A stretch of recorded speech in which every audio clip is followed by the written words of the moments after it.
안녕하세요. 금요사건 파일 디바제시카입니다. 지난 2019년 1월 2일 충남 서천군에 위치한 한 주택 앞에서 이른 아침부터 한 남성이 초조한 얼굴로 서성이고 있었습니다. 잠시 후 남성은 쾅쾅 현관문을 세게 두드렸죠. 자네 집에 없어? 왜 이리 연락이 안 되는겨? 이 집에 살고 있던 사람은 당시 66세의 남성 A씨입니다. 지난 닷새 동안 연락이 닿질 않아요. 그래서 걱정하던 지인이 직접 찾아온 거죠. 보니까 현관은 물론 창문까지 꽁꽁 닫혀 있었는데 여전히 인기척은 없습니다. 한참을 고민하던 그는 결국 경찰에 도움을 요청했고 잠시 후 구급대와 경찰이 함께 도착합니다. 유리창을 깨고 집 안으로 진입한 직후 안방에서는 처참한 장면이 목격됩니다. 며칠째 연락이 되지 않았던 집주인 A씨가 사망한 채 발견된 거예요. 사후 강직은 물론 시반까지 형성이 되어 있어서 죽은 지 꽤 시간이 흘러 보였죠. 그런데요, 무엇보다 그의 마지막 모습은 너무도 참혹했습니다. A씨는 바닥에 누워서 천장을 바라본 채 양손이 결박되고 그게 또 머리 위로 올려져 있는 상태였습니다. 여기서 손목은 청테이프로 꽁꽁 묶여 있었고요. 또한 범인이 피해자의 윗옷을 걷어 올려서 얼굴을 가려둔 상태였어요. 허벅지 뒤쪽에서 9개의 자상이 나왔고 또 머리에도 둔기로 맞은 상흔이 발견됩니다. 이거 누가 봐도 명백한 타살의 흔적이죠. 그런데 사실 더 이상한 건 방 안의 상태였어요. 처음 경찰이 진입했을 당시 피가 흩뿌려진 듯 바닥이 새빨갛게 물들어 있더라고요. 근데 자세히 살펴보니까 이게 혈흔이 아니라 케찹이에요. 그러니까 시신 주변에 범인이 케찹을 뿌리고 간 거죠? 이 부분에 대해서 수사팀은 아마도 피 냄새가 새어나가지 않게 하려는 수법이다 라고 추정을 하고 있습니다. 근데 기이한 장면 또 있어요. 앞서 시신의 얼굴이 옷으로 덮여져 있었다고 했잖아요. 그걸 딱 걷어냈더니 정체불명의 하얀 가루가 뿌려져 있습니다. 일단 육안으로는 밀가루가 아닌가 싶었어요. 사실 이런 수법은 종종 다른 현장에서도 발견되기도 하니까요. 그 외에 부엌 싱크대에서 피 묻은 라텍스 장갑이 나왔고요. 또 세탁실에 가보니까 그 이불에 묻은 혈흔을 지우려고 했던 흔적도 있습니다. 모든 걸 종합했을 때 범인은 살인 후 증거인멸을 하는데 꽤 공을 들였다고 볼 수 있겠죠. 그런데 순간 형사님, 이거 밀가루 아닌데요? 피해자 얼굴에 있던 그 가루가 밀가루가 아니에요. 고추냉이 가루라는 게 밝혀집니다. 아니, 그러면 이걸 살아있을 때 뿌렸다면 상당히 매웠을 텐데. 얼마 후 부검 결과가 나오는데 사인은 비구폐색성 질식사, 동시에 허벅지 자창으로 인한 쇼크 가능성도 배제할 수 없다는 결과였습니다. 즉 이건요, 피해자가 죽기 직전까지 어떤 고문 행위를 당했다고 해석할 수 있는 거예요. 본격적인 수사는 피해자 본인에서부터 시작됩니다. A씨는 20년 전 부인과 이혼한 뒤 홀로 살아왔는데 그간 사업과 부동산 투자로 꽤 많은 자산을 보유하고 있더라고요. 그래서였는지 실제로 집에 있던 신용카드와 현금이 사라졌습니다. 즉 이거 금품을 노린 강도범죄일 가능성이 있어요. 근데 여기서 그 신고자였던 지인이 말합니다. 아이고, 그 사람 한겨울에도 보일러를 안 틀어요. 얼마나 구두쇠인데. 평소에도 A씨가 워낙 검소해서 주변에 그가 돈이 많다는 걸 잘 모른다는 의견이었죠. 이걸 들은 경찰은 돈을 노린 면식범의 확률로 수사 방향을 바꾸게 됩니다. 그리고 가까운 사람들부터 수사를 시작하게 되죠. 우선 A씨는 2번의 이혼 전력이 있습니다. 첫째 아내와 자녀들은 오래전에 연락을 끊었어요. 두 번째 전처는 그 집에서 멀지 않은 군산에 살고 있었는데 또 두 사람 사이에는 아들이 있습니다. 마침 비보를 들은 두 번째 전처가 달려왔고 믿을 수 없다는 듯 눈물을 흘려요. 그런데 이때 하는 말이 아이고, 며칠 전에 우리 아들이 오랜만에 아빠 한번 보러 내려온다고 했는데 아유 보지도 못하고 가서 어떡해. 여기서 경찰은 가늘게 실눈을 뜨게 되죠. 사실 그간 염두에 둔 유력한 용의자가 있습니다. 그건 바로 A씨의 아들 32살 손 씨였어요. 아들이 지목된 이유가 있는데 집에서 발견된 편지 때문입니다. 알고 보니까 아들 손 씨가 지난 2018년 7월 교도소에서 출소했습니다. 그런데 복역했을 당시 수시로 아버지에게 돈을 요구하는 편지를 보냈더라고요. 그 내용을 보면 감옥을 나가면 생활비를 좀 대달라라는 요구가 대부분이었고요. 뿐만 아니라 주변 사람들의 증언도 확보합니다. 지인에 따르면 제가 12월 28일에 마지막으로 A씨를 만났는데요. 아들이 서울에서 온다 하니까 뭐랄까 좀 두려워하는 느낌? 아니, 세상에 아들을 두려워하는 아버지가 어디 있냐고요. 이 증언을 토대로 경찰은 12월 28일 그날의 통화 내역을 확인합니다. 근데 여기서 새로운 사람이 등장해요. 저녁 7시쯤 마지막 통화를 나눈 건 의문의 50대 여성. 알고 보니 그녀는 피해자와 몰래 만나던 유부녀였습니다. 어쨌든 증언을 들어볼게요. 지난 28일 그녀가 A씨를 만났는데 A씨가 이제 곧 아들이 올 거다라면서 서둘러 헤어졌다고 합니다. 근데 그때를 회상하던 내연녀가 한 가지를 기억해내요. 마침 A씨가 지난밤 꿈이 너무 흉흉했다라면서 아들이 자기한테 해코지를 하려고 가슴을 치는 그런 꿈 내용이었다 이걸 말해줬다고 합니다. 그러니까 사실 이것만 봐도 피해자와 아들의 관계가 어땠는지 좀 가늠이 되시죠?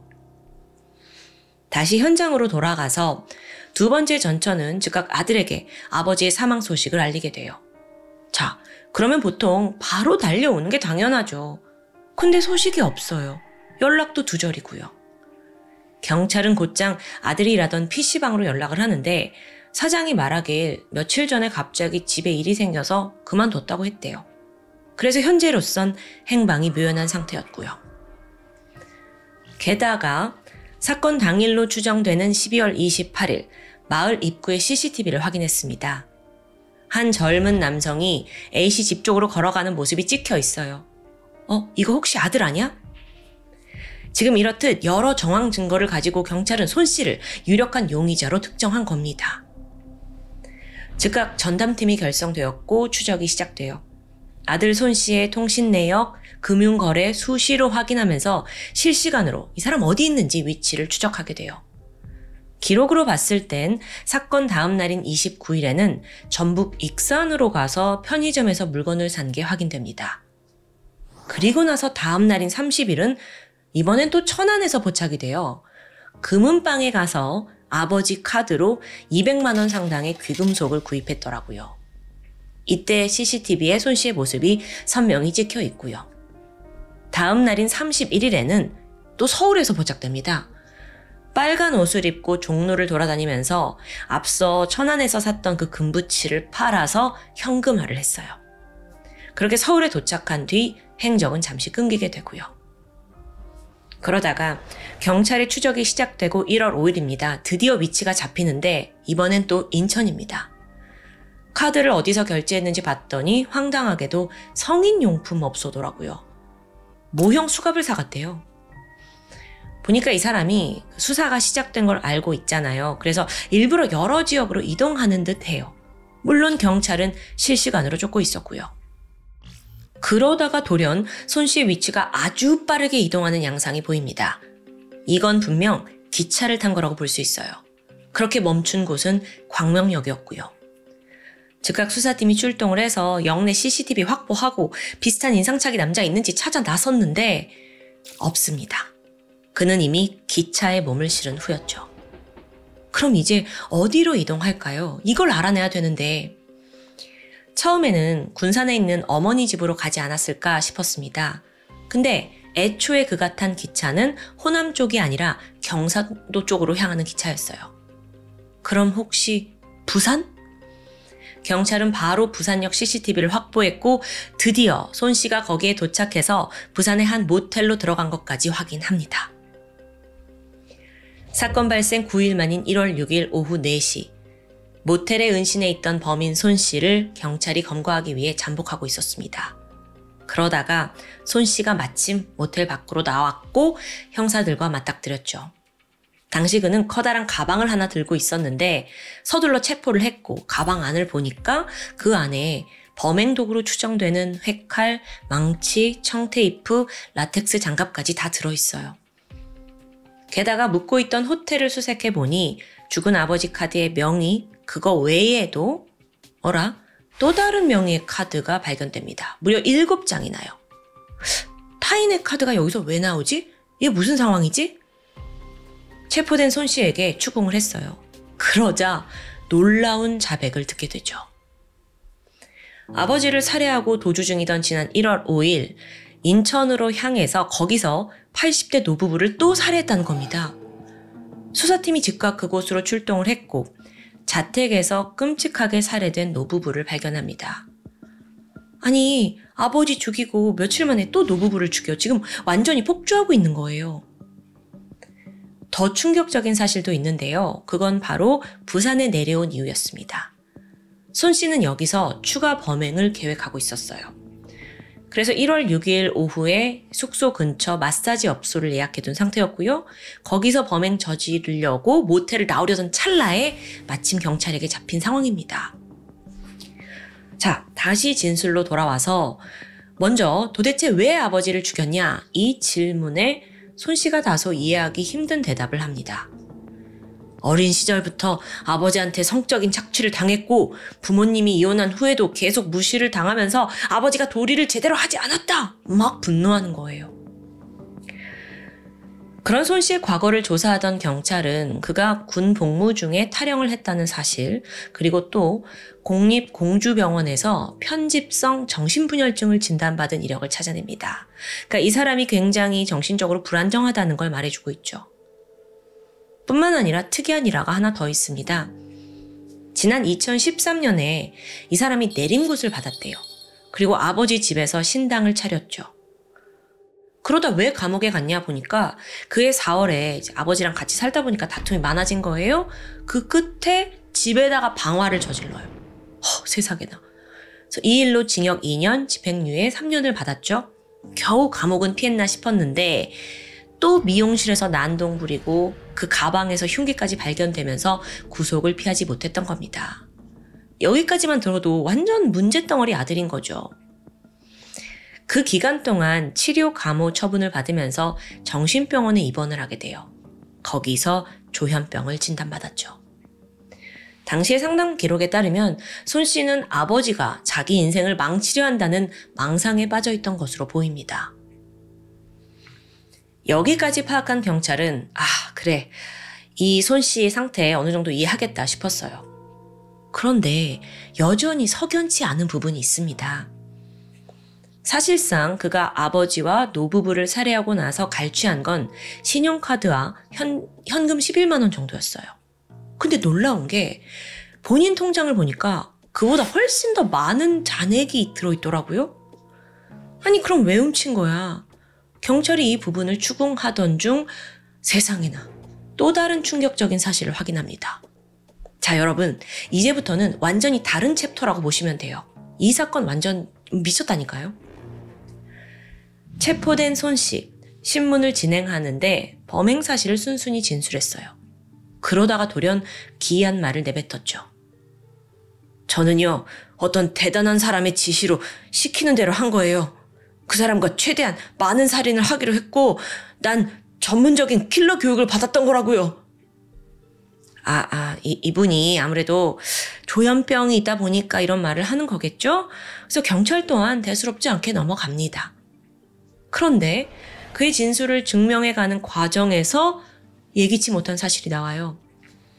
아버지를 살해한 12월 28일 밤 10시 아들 손 씨가 서울에서 군산터미널을 통해 도착합니다. 근데 이때 또 다른 의문의 남성과 함께 있는 모습이 포착된 거예요. 어라? 급히 경찰은 과거에 입수해둔 마을 CCTV를 다시 재분석했죠? 그러자 여기서 제3의 새로운 존재가 명확히 드러납니다. 밤 10시 40분 이 손 씨가 아버지 집 쪽으로 걸어가요. 그리고 몇 분 뒤에 그 의문의 남성이 손 씨의 뒤를 따라 걸어가고 있었죠. 즉 이건 범행 현장에 아들뿐만 아니라 그 사람도 함께 있었다는 게 될 거예요. 생각지도 못한 공범의 등장에 경찰은 손 씨를 추궁했고 머지않아 그는 공범을 인정합니다. 즉각 경찰이 주소를 확인해서 서울로 올라가요. 강남구 한 빌라 앞에서 잠복을 시작했죠. 그리고 얼마 후 34살의 남성 신 씨를 체포합니다. 그는 공범 혐의에 대해서 강하게 부인했어요. 손 씨가 먼저 힘든 가정사에 대해 털어놨고 나는 그냥 평소에 조언을 해주던 사람인데 오해가 있는 것 같다라는 입장이었죠. 그러면서 하는 말이 걔네 아버지 집에 같이 가긴 했어요. 진짜로 죽일 줄은 몰랐다니까요. 너무 살기가 넘치니까 저까지 죽을까봐 어쩔 수 없이 도와주는 척만 한 거죠. 아니 신 씨, 이 사람은 도대체 갑자기 어디서 등장한 걸까요? 자, 지난 2018년 9월 그 당시에 신 씨는 동성애자 전용 마사지 업소를 운영하고 있었습니다. 참고로 2006년에 성매매 알선 혐의로 입건된 적이 있어요. 신 씨가 가게 직원을 구한다는 공고를 그때 냈는데 찾아온 게 손 씨였던 거죠. 그렇게 두 사람이 만났고 일을 하는데 나이대가 비슷하다 보니까 생각보다 잘 통했던 것 같습니다. 어느덧 손 씨는 불우했던 가정사 그리고 특히 아버지와의 불화에 대해 털어놓게 되죠. 이때 신 씨의 반응이 꽤나 과격했습니다. 얌마, 그 정도면 네 친아버지 아니야. 죽여버려야 돼. 그러다가 얼마 후에 두 사람이 대화를 나누던 중 주제가 아버지의 재산에 관해 흘러갑니다. 이때 이제 손 씨가 우리 아버지 한 30억 정도는 있을걸? 이 말에 신 씨의 눈이 반짝였죠. 그리고 은밀한 제안을 합니다. 그럼 네 아버지 죽이고 그 재산 반씩 나누자. 그날부터요. 신 씨는 살인하는 방법에 대해 손 씨에게 아주 적극적으로 가르쳤어요. 잔혹한 범행 수법을 알려주는 사이트 링크를 보냈고요. 시신을 처리하는 방법과 함께 또 연습을 해보라고 유도합니다. 뿐만 아니라 흉기로 쓸 회칼, 망치, 톱, 청테이프, 게다가 라텍스 장갑까지 모두 미리 준비하라고 지시했죠. 이런 요구를 정신적으로 불안정했던 손 씨는 그대로 받아들였습니다. 아니 오히려 신 씨를 자신의 어떤 특별한 멘토 같은 존재로 여기게 돼요. 그래서 아까 진술할 때 자기가 지금 킬러로 교육받고 있다고 한 거예요. 그렇게 드디어 D-Day가 되었습니다. 12월 28일 두 사람은 군산 터미널에 도착합니다. 뒤이어 택시를 탔고 밤 11시쯤 아버지 집 근처에 도착해요. 아들 손 씨가 먼저 집으로 혼자 들어갑니다. 이때 손에는 회칼이 들려 있었고 집에 가서 그대로 자고 있던 아버지의 허벅지를 수차례 찌르고 얼굴을 주먹으로 가격했죠. 청테이프로 결박하고 입을 막은 뒤 분노가 여전히 풀리지 않았는지 다시 망치로 머리를 내려칩니다. 아버지로선 정말 고통스럽고 또 공포스러운 순간일 텐데 이제 들어와도 돼. 이 문자를 받은 신 씨가 곧이어 집 안으로 들어갑니다. 두 사람은 실신한 아버지를 눕혀놓게 되는데 여기서 신 씨가 주섬주섬 주머니에서 고추냉이 가루를 꺼내요. 고문의 목적으로 가져온 거예요. 아들은 그걸 아버지 얼굴에 부었고요. 이게 자극적인 물질이라 아버지가 괴로움에 몸부림치는데 그걸 물끄러미 바라보고 있던 두 사람은 곧이어 준비해온 밧줄로 아버지의 목을 졸라 살해합니다. 하지만 이뿐만이 아니었어요. 죽음을 확인한 후 주변에 케첩 뿌리고요. 피 묻은 이불 또 자신들의 옷까지 세탁을 하면서 한참이나 이 집안에 머물러 있었죠. 이후 두 사람은 익산, 천안, 서울, 인천 등지로 이동하면서 아버지 카드 이용했고 또 금을 팔아서 현금을 마련합니다. 이 과정에서 총 297만 원을 변치한 것으로 집계가 돼요. 그런데 이게 여전히 충분치 않은 돈입니다. 이때부터 신 씨와 손 씨의 폭주가 시작되는데요. 보통 신 씨가 명령을 내렸고 범행은 손 씨가 저지릅니다. 첫 번째 살인 이후 자신감을 얻었는지 몇 번의 범행을 이후로도 더 시도했어요. 주로 1인 마사지샵에 들어가서 여직원한테 호신용 스프레이 뿌리고 살해하려고 했는데 다행히 그녀가 도주하면서 미수에 그치게 되죠. 이런 식으로 몇 번 실패를 겪다가 1월 5일 인천 미추홀구의 주택가를 서성이던 중에 80대 노인 이 씨를 발견합니다. 신 씨가 미소를 보였고 지시에 따라 손 씨가 뒤를 밟게 돼요. 노인이 현관문을 열고 들어가려는 순간 회칼을 들이밀었죠. 현금하고 신용카드 다 되나? 근데 여기서 노인 이 씨가 쉽사리 협조하지 않았어요. 그러자 그 자리에서 가슴을 수차례 찌르고 바로 살해합니다. 쓰러진 이 씨, 손에 끼고 있던 반지, 시계 다 빼앗고 집 안으로 곧장 들어가서 금품을 막 뒤지는데요. 마침 이때 다른 방에 있던 이 씨의 부인, 할머니가 나왔어요. 당황한 손 씨는 또다시 살인을 저지르는데요. 이번에는 그 어떤 때보다 더 잔혹합니다. 복부에 칼을 꽂았는데 할머니가 손으로 칼을 잡고 놔주지 않는 거예요. 그러자 범인은 이걸 막 비틀어 돌리면서 얼굴을 마구 폭행합니다. 그래도 할머니가 포기하지 않자 결국 옆에 있던 도자기로 머리를 내리쳤죠. 이후 쓰러진 그 할머니에게 여전히 분이 풀리지 않았는지 손 씨는 배와 옆구리를 미친 듯이 난자해 놓습니다. 그날 이후 두 사람은 즉각 지역을 부산으로 옮기기로 합니다. 그리고 이동하는 기차 안에서 신 씨가 말해요. 야, 잘했어. 노인이든 아가씨든 그냥 킬해버려. 오늘은 한 5킬 정도 해라. 이들의 행동과 대화, 그 모든 것에서 정말 악마의 자식들 같다는 느낌을 지울 수가 없습니다. 드디어 폭주가 막이 내렸고 두 공범이 체포가 되었습니다. 수사는 막바지로 달리고 있었죠. 핸드폰을 포렌식 해봤더니 그간 두 사람이 범행을 준비하고 계획, 실행하는 모든 과정이 다 남아 있었어요. 이건 아주 중요한 증거 자료죠. 근데 그 내용이 정말 소름 돋습니다. 잠시 그 내용들을 들려드리자면 형님 같은 거물을 만난 게 제 인생의 엄청난 행운이에요. 이런 문자를 보내는 손 씨한테 신 씨가 뭐라고 답을 하냐면 엄마, 다른 사람은 하고 싶어도 못한 거 너는 했으니까 축복받은 거야. 계속 가보자. 전부 다 제거할 때까지. 이것들 완전 미친 것들 아니냐고요. 두 사람은 존속살인, 강도살인, 미수 등등의 혐의로 재판에 넘어갑니다. 당시 검찰은 와, 얘네들 범죄가 거의 연쇄살인마 유영철의 행각과 유사할 정도로 너무도 잔혹하다라는 표현을 하면서 손 씨에게는 사형, 신 씨에게는 무기징역을 구형했죠. 그럼 과연 재판 결과는 어땠을까요? 우선 손 씨 변호인은 과거 불안장애와 우울증 또 조현병 진단을 제시하면서 심신미약을 주장합니다. 하지만요, 이걸 반박할 증거가 있었어요. 그게 뭐냐면 바로 두 사람이 주고받은 문자요. 그 내용을 보면 손 씨가 결코 변별 능력이나 의사소통 능력이 떨어진다고 보기 힘든 거예요. 다행히도 심신미약은 인정되지 않았죠. 한편 신 씨의 변호인 측은 여태 신 씨는 그저 손 씨의 범행을 도우려고 했던 거다. 실행 가능성이 없다고 생각을 했고 또 아버지가 살인되는 그 과정에서 강요에 의해 어쩔 수 없이 한 거다라고 주장을 합니다. 그러니까 방조범이라는 논리예요. 아니 근데 이건 제가 들어도 좀 말이 안 돼요. 2인조에서 사실상 대장은 신 씨였잖아요. 그런 증거가 다 있는데 재판부 역시 이 주장을 받아들이지 않았고요. 결국 1심, 항소심을 거치면서 최종 손 씨에겐 무기징역, 신 씨에게는 징역 30년이 확정됩니다. 여러분, 오늘 사건은 제가 챕터를 나눠야 했을 정도로 정말 예상치 못하게 흘러갔습니다. 저도 대본 편집을 하면서 몇 번이나 했어요.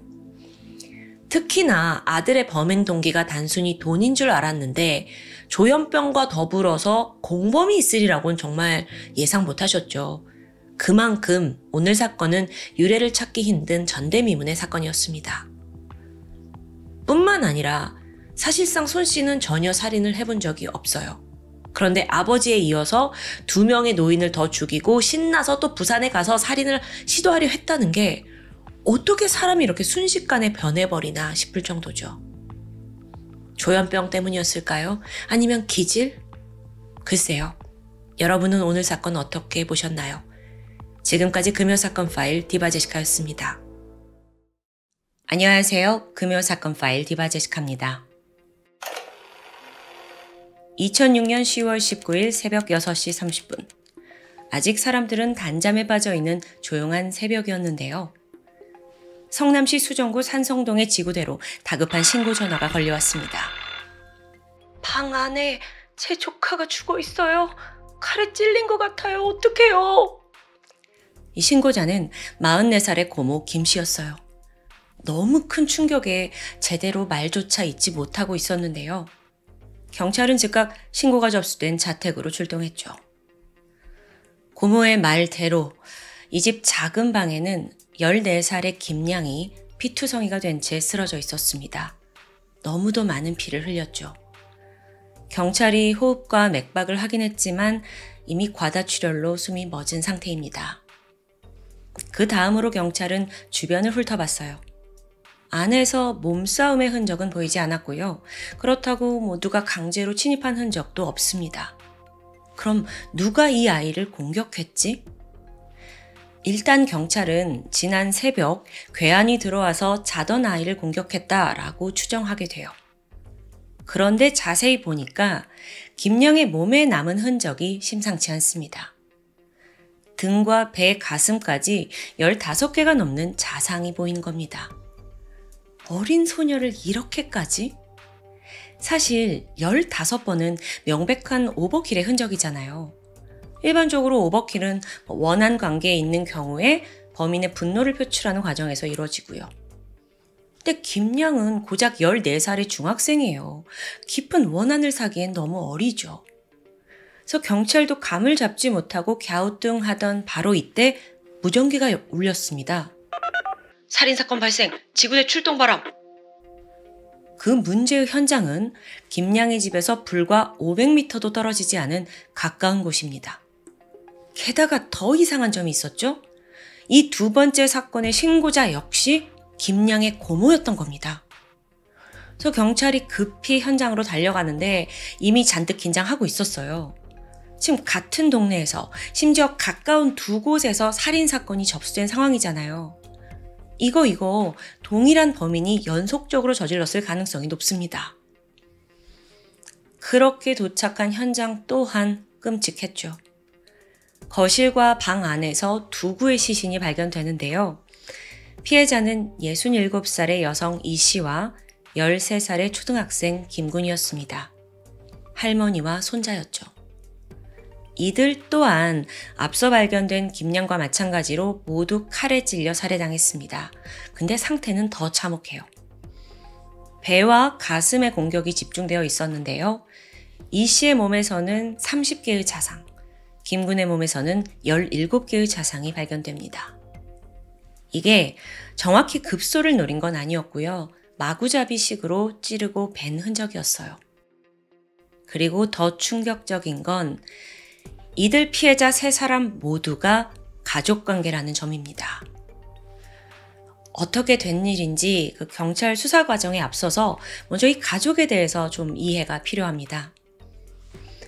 67살의 여성 이 씨, 그녀에게는 3명의 자식이 있었습니다. 큰아들 김 씨, 둘째 딸 김 씨, 이게 앞서 신고를 한 고모죠. 그리고 막내 아들 39살 김 씨였죠. 자, 큰아들, 둘째, 막내 이렇게 칭할 텐데요. 사실 큰아들은 10년 전인 1996년에 안타깝게도 살해당했습니다. 그에게 딸이 하나 있었어요. 그 딸을 둘째인 고모가 맡아서 기르고 있었죠. 이 딸이 앞서 첫 번째 사건에서 살해당한 14살 김양이에요. 한편 또 다른 피해자인 13살 김군 있잖아요. 할머니랑 함께 발견된 김군은 막내 아들 김용호의 아들인데요. 정리해보면 첫 번째 집에서 고모와 조카 김양이 살고 있었고 두 번째 집에서 어머니 이 씨와 막내 아들 그리고 손자 김군이 함께 살고 있었던 겁니다.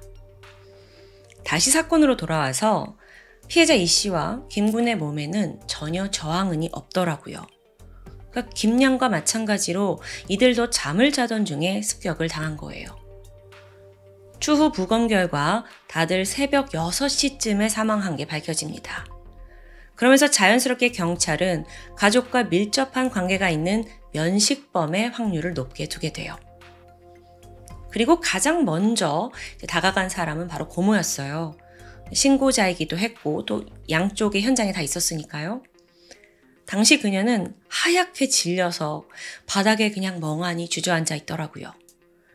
경찰이 겨우 부축을 해서 안정을 취했고 당시 상황에 대해 묻게 됩니다.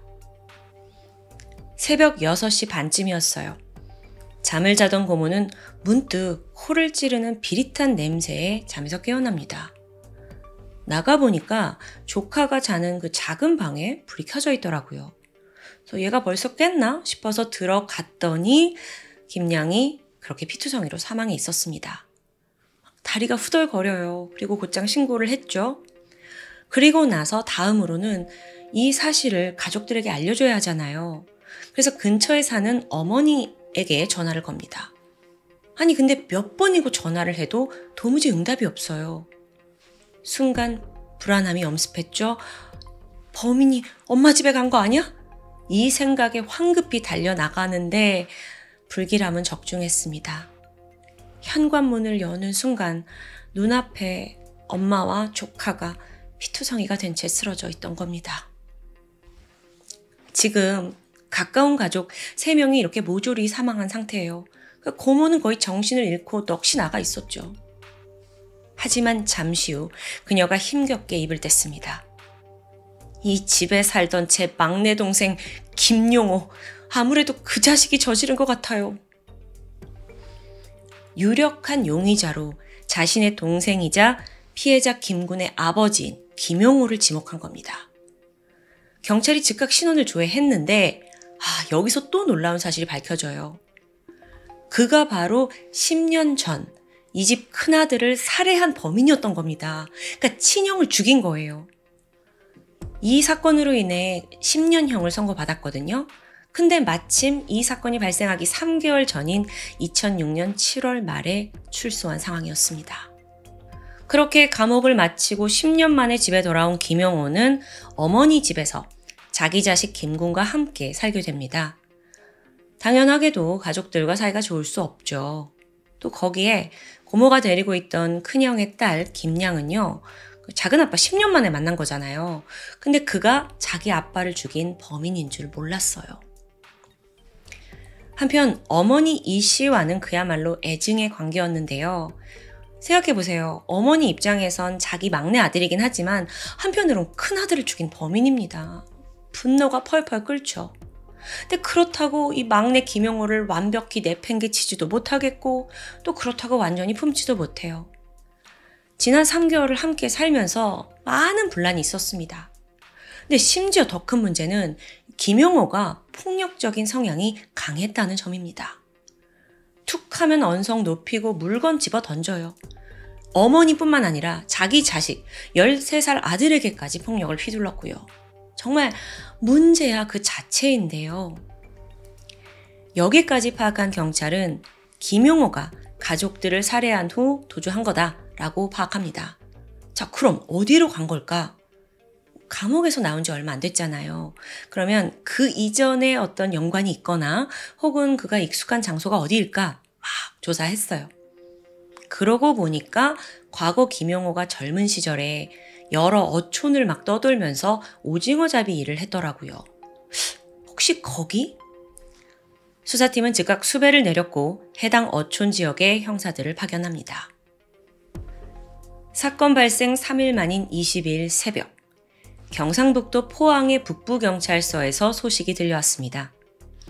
현재 수배 중인 김용호가 인근 병원 응급실에 실려왔다는 내용이에요. 어떤 상황이었냐면 한 마트 앞에서 막 피를 흘린 채 발견이 됐어요. 근데 이때 양 다리와 손목에 12개의 자상이 있었죠. 자기가 낸 상처로 보이는데요. 어쨌든 피를 많이 흘린 상황입니다. 그나마 바로 응급실로 간 덕에 생명에 지장은 없었고 얼마 후 의식도 회복합니다. 그런데 당시 병원에서는 그가 누군지 신원을 전혀 모르고 있었어요. 신분증이 없으니까요. 그래서 의식을 회복한 후에 당신 이름이 어떻게 됩니까? 물었는데 이상하게 묵묵부답으로 일관하더라고요. 그러고 보니까 몸에 막 여러 개의 문신이 있어요. 순간 의료진은 조폭 아니야? 이렇게 생각을 했고 경찰에 신고를 합니다.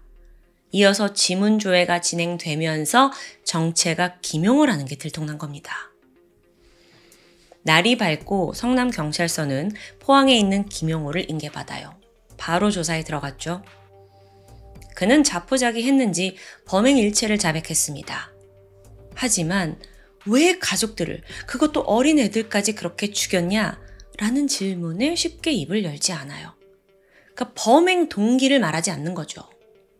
그런 상황에서 누나이자 아이들의 고모가 이 집안에 숨겨진 충격적인 진실을 털어놓게 됩니다. 사건 전날인 18일 저녁, 사실 김용호가 신고를 당했어요. 미성년자 성폭행 혐의였죠. 근데 그 피해자가 아들의 여자친구 13살 A양입니다. 그날 김용호는 자신의 집에서 A양을 성폭행했어요. 놀란 아이가 집으로 뛰어가서 부모에게 이 사실을 알리면서 바로 신고가 들어간 거예요. 그리고 김용호의 가족들에게도 이제 신고 사실이 전해지게 되죠. 이때 놀란 누나가 동생한테 야, 네가 진짜 그랬어? 라고 묻게 됩니다.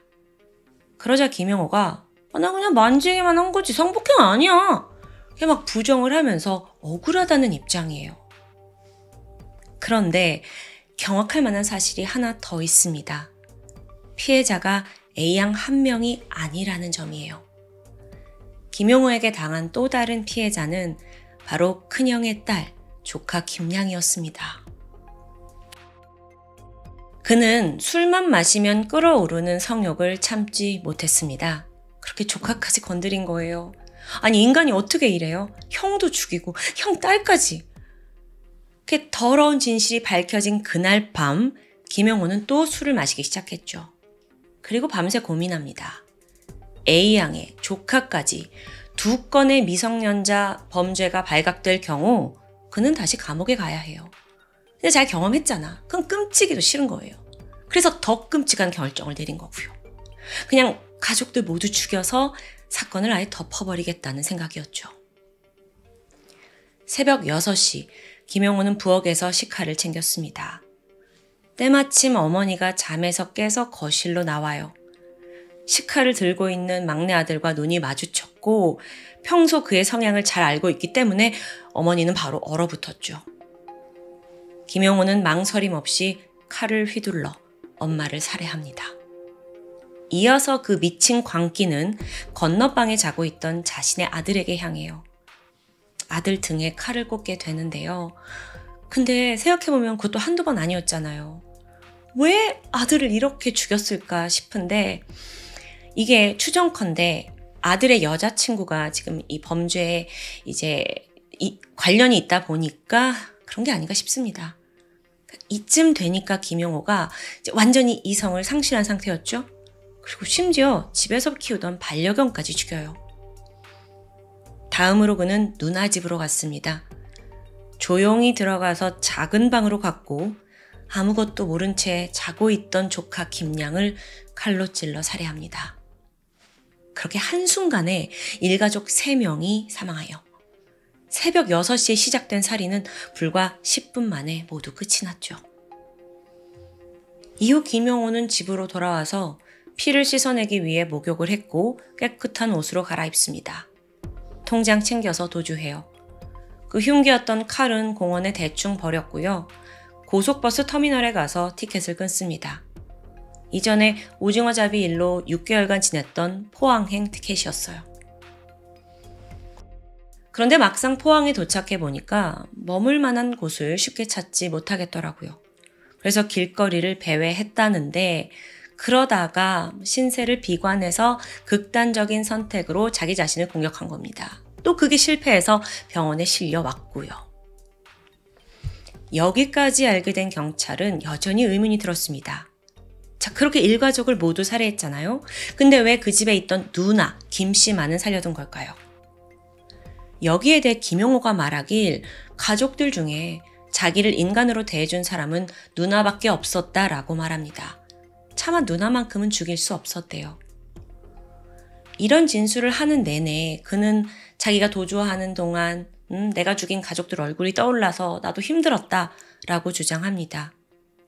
10년 전 큰형에 어머니와 자기 자식 그리고 조카까지 일가족을 이렇게 살해했는데 자기가 술만 먹지 않았어도 결코 그러지 않았을 거래요. 술 탓을 하는 거예요. 게다가 막 조사를 받는 내내 나도 죽고 싶다, 나도 살기 싫다 이 말 반복하고요. 정말 그 자체로 악마 같은 모습이었어요. 그런데요, 여러분, 사실 우리가 모르는 부분이 하나 더 있습니다. 김용호가 일반인에 비해 판단 능력과 지능이 현저히 떨어졌다는 점입니다. 어린 시절 불우한 가정 환경에서 정규 교육조차 제대로 받지 못했어요.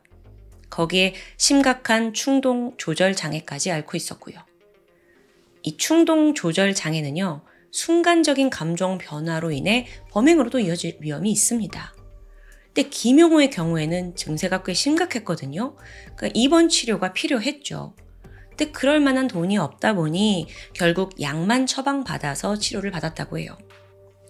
어쩌면 형을 죽이고도 10년 형만 받았고 또 출소해서 가족에게 그렇게 돌아올 수 있었던 것도 모두 어쩌면 그런 약간 일반인보다 좀 상황이 그랬기 때문은 아닌가 싶습니다.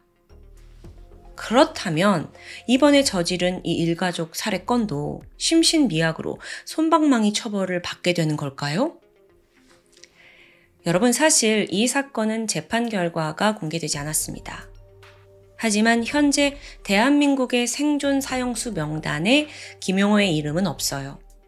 심신미약을 인정받아서 무기징역을 선고받았을 것으로 추정되고 있죠. 김용호 살인사건은 누나 한 명만 남기고 모든 일가족을 몰살한 전대미문의 비극입니다. 처음 큰형을 죽인 사건에 대해서 자세히 알려지진 않았는데요. 더 중요한 건 10년 감옥살이를 하고 나와서도 전혀 교화되지 않고 돌아왔다는 거죠. 아니, 어쩌면 그는 교화 자체가 불가능한 사람이라 감옥보다는 어떤 시설에 갇혀 있어야 하는 게 맞지 않나 싶습니다. 여러분의 생각은 어떠신가요? 지금까지 금요사건 파일 디바제시카였습니다. 안녕하세요. 금요사건 파일 디바제시카입니다. 2005년 3월 21일 아침 10시 공익근무요원이던 A씨는 경기도 성남시에서 광주시로 이어지는 국도의 제설함들을 점검하고 있었습니다. 아침부터 바쁘게 하나하나 살피던 중 끔찍한 발견을 하고 말았죠. 우연히 열어본 한 제설함 안에 젊은 여성의 사체가 있던 겁니다.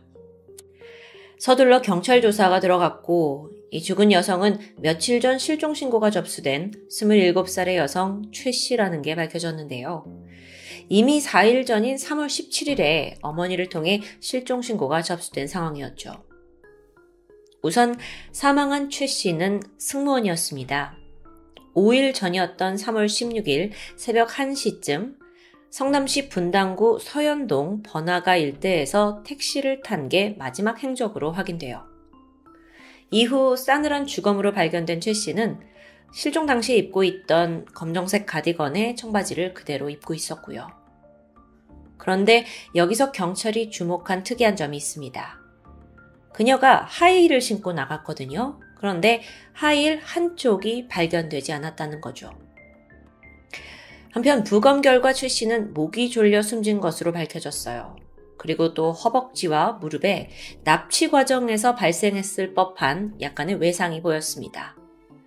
그 외에 성폭행의 흔적은 없었고요. 또 안타깝게 범인을 특정할 만한 증거는 보이지 않았는데요. 경찰은 이 사건이 전형적인 강도살인이라고 추정했어요. 근거가 있는데 최 씨가 실종된 그날 새벽 6시 40분 그녀의 신용카드에서 다량의 현금이 빠져나간 기록이 나온 겁니다. 그 위치는 신구대학교 인근 ATM 기기였는데 현금 101만 원이 인출되었죠. 근데 이게 끝이 아니에요. 다음 날 안산의 한 지하철역 ATM에서 400만 원이 추가 인출됩니다. 그렇게 그녀가 실종된 5일 동안 4번에 걸쳐 총 717만 원이 빠져나갔어요. 곧바로 경찰은 카드 사용자가 누군지 이 사람을 찾는 데 주력합니다. 그 결과 안산시에 있는 한 ATM CCTV 화면을 확보하게 되거든요. 한 남자가 포착되었습니다. 모자를 푹 눌러쓴 채 최 씨 카드로 돈을 빼고 있는 장면이었죠. 보니까 추정 신장은 한 175cm 정도? 즉각 경찰은 공개 수배를 펼쳤고 동시에 유사한 강도살인 전과자들을 용의선상에 올려 수사를 진행합니다. 한편 이 사건 수사에 또 한 가지 중요한 포인트가 있어요.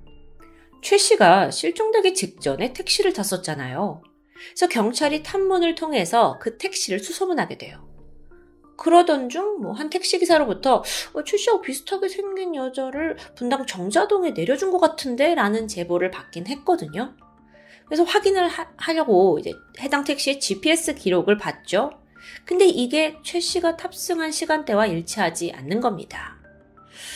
결정적인 제보라고 생각했지만 결국 수사는 원점으로 돌아갑니다. 최 씨가 거주하던 아파트 단지, 여기에는 사실 새벽에도 오가는 사람이 많은 곳이었어요. 만약에 그녀가 택시에서 제대로 내려서 집으로 걸어가는 도중에 납치되었다면 목격자가 있을 가능성이 굉장히 높아요. 하지만 그런 장면을 봤다는 사람이 아무도 나오지 않습니다. 그럼 이 상황에서 유력한 가능성은 한 가지. 최 씨를 마지막으로 태운 그 택시 기사가 용의자일 수 있겠죠. 그러니까 즉 그녀는 이 택시로부터 내리지도 못한 걸 텐데요. 경찰은 분당 지역의 택시 기사에 집중했어요. 그 중에서도 동종 전과자들을 용의선상에 올렸고요. 특히나 이들 중 사건 당일에 영업을 했던 기사들로 점점점 수사 범위가 좁혀갑니다. 그렇게 최종적으로 용의선상에 남은 기사들의 행적을 하나하나 확인한 끝에 한 택시기사가 떠올라요. GPS 기록을 봤죠? 그랬더니 최 씨가 실종된 시간대와 장소 정확히 일치했습니다. 이 택시를 운전한 기사의 이름은 민병일. 38살의 그는 이미 강도를 포함해 전과 구범이었습니다. 경찰은 이걸 토대로 그를 유력한 용의자로 지목했죠. 한편 민병일은요, 사건 이후에도 계속해서 평소처럼 택시를 운행하고 있었어요. 경찰은 일단 그가 전과 구범인 사람이잖아요. 그리고 그가 살인을 하고 나서도 지금 이렇게 일반적으로 행동을 한다라는 점에서 추가로 범행을 할 수 있다라는 가능성이 두려워졌습니다. 그런데 또 그렇다고 민병일이 이 경찰이 지금 자기를 주시하고 있다는 걸 눈치챈다면 도주할 수도 있잖아요. 신중한 검거가 필요하죠. 그래서 이때 경찰은 치밀하게 계획을 짜기 시작해요. 바로 경찰을 승객으로 위장하는 거였죠. 3월 28일 오후 4시 경찰은 서현역 인근에서 민병일의 택시를 발견합니다. 그리고 이 택시에 승객으로 위장한 형사 2명이 탑승하게 돼요. 저 근처 파출소로 좀 가주세요. 아무것도 모르던 민병일이 이 두 승객을 태우고 파출소로 향했죠. 그리고 거기에 도착한 순간 미리 대기하고 있던 경찰들이 그를 덮치면서 긴급 체포에 성공합니다. 이렇게 유력한 용의자를 검거했다는 기쁨도 잠시였어요. 민병일이 입을 꾹 다문 채 아무 말도 하지 않는 겁니다. 물론 수상한 정황은 지금 충분해요. 사망한 최 씨의 마지막 행적과 일치하는 GPS, 그게 사실 이 택시밖에 없었거든요. 분명 최 씨를 태운 건 맞아요.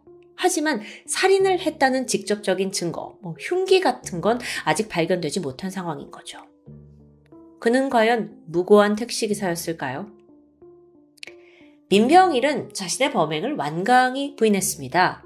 하지만 결정적인 증거가 아주 가까운 곳에 있었죠. 그가 몰던 택시 조수석에서 하이힐 한쪽이 발견된 겁니다. 죽은 최 씨의 것이었어요. 빼박이죠. 이렇게 민병일의 눈앞에 이 증거를 들이밀자 그는 자포자기한 채 범죄 사실을 시인하게 되는데요. 놀랍게도 이 민병일은요, 자기 택시에 최 씨의 하이힐이 남아있다는 걸 전혀 몰랐다고 해요. 만약 이게 발견되지 않았다면 끝까지 입을 열지 않았을 수도 있겠죠. 그렇게 민병일이 자백한 사건의 전말. 사건 당일 피해자 최 씨는 술에 취한 상태로 택시에 탑승했습니다. 그런데 한참을 가던 도중에 최 씨가 그만 택시에 구토를 하고 말아요. 민병일이 아이씨 재수없게 이러면서 최 씨에게 짜증을 냈죠. 근데 이 문제로 두 사람 사이에 언쟁이 벌어지게 된 겁니다. 근데 또 얼마 지나지 않아서 최 씨가 술 기운이 도니까 잠에 들어버리는데요. 반면 민병일은 여전히 분노에 가득 차 있었고요. 그는 잠든 최 씨를 보자 범행 욕구에 사로잡혔습니다. 그래서 그녀가 말한 목적지로 가는 대신 인적이 드문 탄천으로 택시를 몰게 돼요. 얼마 뒤 최 씨가 잠에서 깨어났는데 눈앞에는 자기를 죽이겠다고 협박하는 민병일이 서 있었습니다. 그리고 그는 그 과정에서 최 씨의 카드 빼앗았고 비밀번호까지 얻어냅니다. 근데 범행은 여기서 멈추지 않았어요. 최 씨가 지금 자기 얼굴을 봤잖아요. 그래서 신고를 하면 자기는 전과자이기 때문에 가중처벌을 받겠죠? 그래서 민병일은 결국 그녀를 목 졸라 살해하고 만 건데요. 이후 그는 최 씨의 시신을 국도에 있는 제설함에 유기했고요. 태연하게 최 씨 카드를 가지고 현금을 마구 인출하기 시작했죠.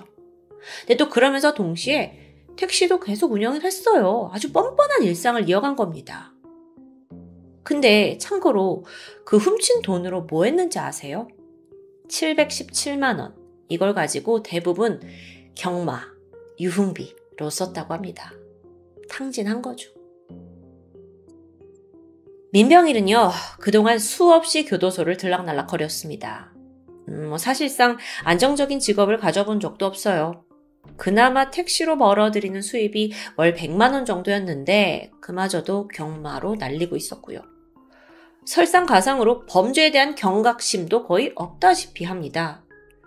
그런 민병일에게 술에 취해 택시에 탑승한 젊은 여성은 단순한 손님이 아닌 범행 대상이 되어버린 거죠.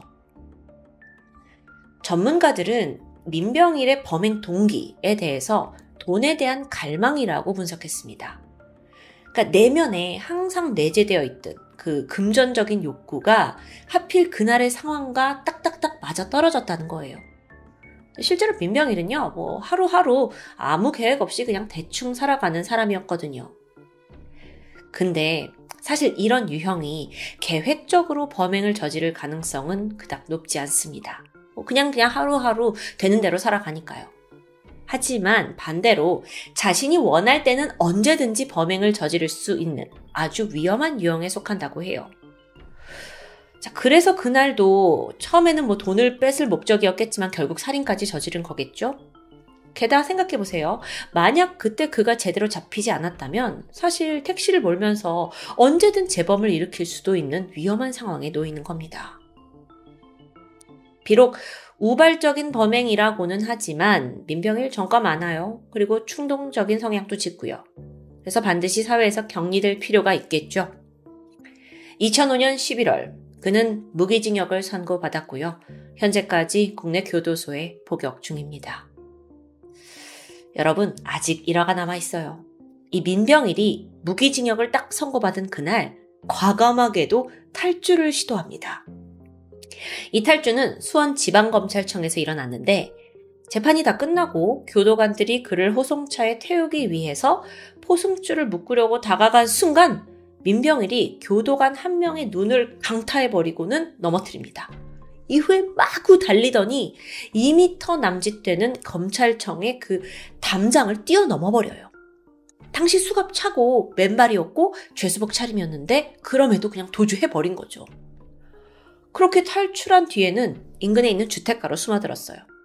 거기서 가정집 베란다에 걸려있던 청색 운동복과 흰색 운동화를 훔쳐가지고 갈아입었고 같은 날 오후 6시 근처 공원에서 쇠톱을 하나 주워가지고 그걸로 무려 4시간에 거쳐 수갑을 자르는 데 성공합니다.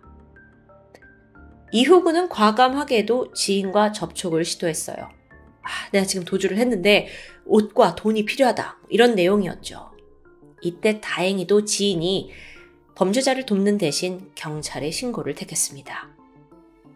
3일 새벽 1시, 민병일은 지인과 약속한 장소에 도착합니다. 거기엔 이미 잠복 중이던 경찰이 기다리고 있었죠. 그렇게 무모한 탈주극은 11시간 만에 막을 내렸는데요. 민병일은 왜 탈주했습니까? 라는 질문에 이제 무기징역 받으니까 겁이 나서 도망쳤죠. 라고 진술했습니다. 정말 앞뒤 길게 생각하는 사람은 아닌 것 같아요.